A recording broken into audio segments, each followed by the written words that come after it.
Ce soir, notre invité, Adrien Quatennens, député de la France Insoumise du Nord. Alors ce matin, sur France Inter, le Premier ministre est revenu sur la petite phrase d'Emmanuel Macron s'adressant à un chômeur et lui conseillant de traverser la rue pour trouver un emploi. On écoute Édouard Philippe.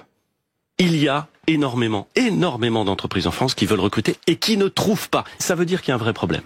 Il a raison de dire, nous avons raison de dire que le retour à l'activité, c'est la solution pour plus de prospérité dans notre pays, et que ce retour à l'activité, il passe par le fait que on arrête d'enlever, on enlève les freins qui permettent de retourner vers l'activité. Adrien Quatennens, est-ce que finalement le président et le Premier ministre ne disent pas tout haut ce que beaucoup de Français pensent tout bas? Ça peut-être, mais charge à nous de faire la démonstration que ce qu'ils pensent et ce qu'ils disent n'est pas le bon diagnostic. Quelle est la situation de l'emploi dans notre pays? C'est une situation où en moyenne, en équivalent temps plein, vous avez un emploi non pourvu pour 40 chômeurs. Ça veut dire que même si on applique ce qu'Emmanuel Macron appelle de ses voeux, c'est-à-dire mettre tout le monde dans une case vide, vous avez de toute façon encore une masse considérable de chômeurs. Donc la question qui se pose est prise par le mauvais bout.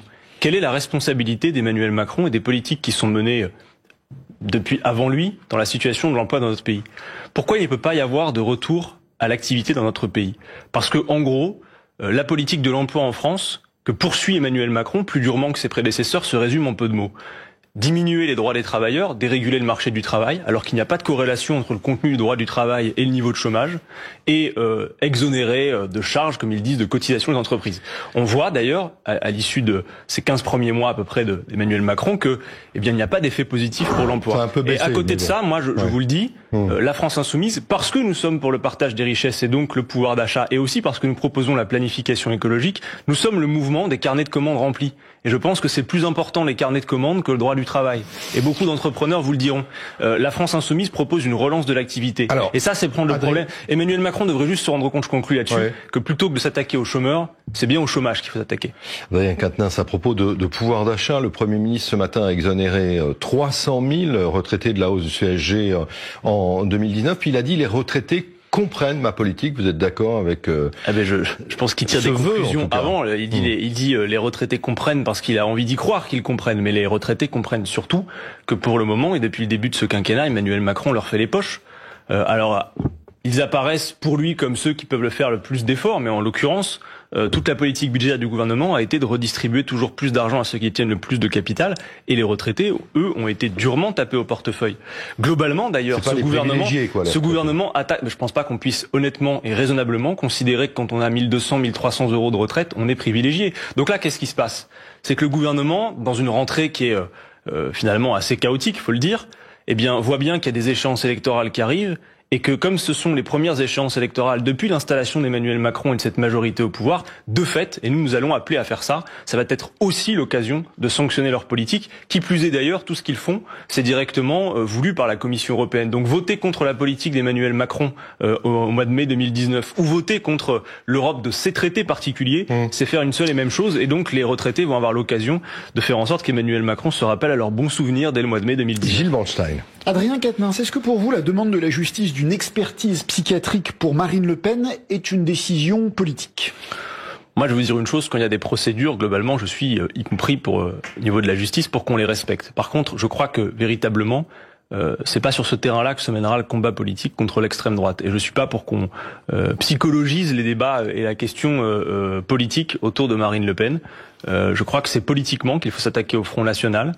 Et moi, je me dis que parmi les électeurs du Front National, il y a beaucoup de gens qui ne sont pas idéologiquement convaincus par le projet rabougri de repli sur soi chauvin que propose Marine Le Pen, qui voit la France en tout petit. Mais je crois qu'il y a plein de gens qui sont juste fâchés et à qui on peut proposer une issue à leur colère qui soit positive. Donc moi je dis aux gens, c'est pas, y compris je dis au pouvoir actuel, c'est pas en écrasant le Front National par ce type de manière. Fachos, comme dit votre patron. Exactement, mais il y en a plein, vous savez. Pour vous, revenons sur le premier sujet. Est-ce que vous avez le sentiment que la justice est politisée? Parce que vous aviez déjà, vous étiez solidaire du Rassemblement National sur la décision de la saisie conservatoire de 2 millions d'euros. Ne commencez pas par dire vous êtes solidaire de Marine Le Pen ou du Front National. Nous en sommes les ennemis résolus dans l'histoire avec un grand H comme maintenant. Par contre, c'est clair, nous disons que toute tentation qu'il y aurait d'utiliser des ressorts judiciaires pour faire un combat politique, c'est une mauvaise solution. Mais ça peut provoquer... Est-ce que vous avez le sentiment qu'en France, la justice est politisée ?